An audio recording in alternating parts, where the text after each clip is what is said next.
Huu ndio mti mkubwa kuliko miti yote kwa hapa Afrika Mashariki, na ukipata bahati ya kuufikia, kuugusa au kuuzunguka, basi shida zako zote zitaisha. Safari yangu ilianzia Moshi mjini ambako nilichukua bodaboda na kuelekea katika hifadhi ya Lau.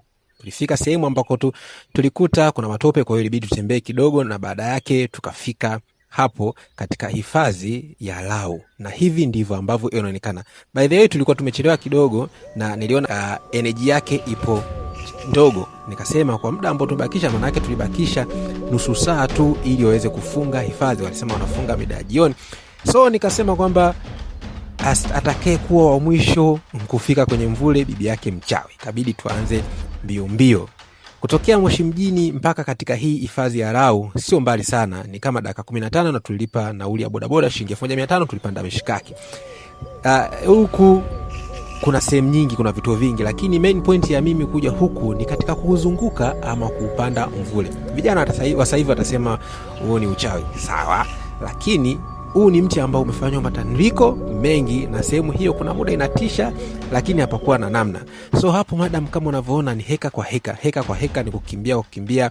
Kuna vitu vingi sana kama ambavyo nilisema, ikiwamo ufugaji wa nyuki, lakini pia kuna chemchemu ambayo inatoa maziwa ipo pia humu, na kuna vitu vingi sana ambavyo, kwa mfano, kuna watu wanakuja pia kuweka zile kambi humu. Ukija ni sehemu ambayo unaweza kaenjoy sana. Kwa hiyo ni moja katika sehemu ambazo ni hidden kwa hapa Moshi. Kelele ambazo utakuwa unazisikia humu ni za ngedere, digidigi na kelele za mtiririko wa maji kama hivyo. Tofauti na hapo hautasikia kelele nyingine. Bado safari yetu ni ndefu sana, kwa sababu kutokea pale mwanzo katika geti mpaka kufikia mti wa mvule ni kilomita kama 2.7. Ni kutembea, sio muda mrefu sana, lakini kuna kiumbali.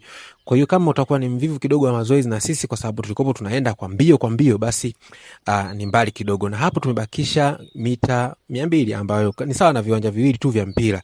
Lakini hapo katika kile kibao kikopo kama kinachanganya twende huku au huku, lakini tukasema twende huku.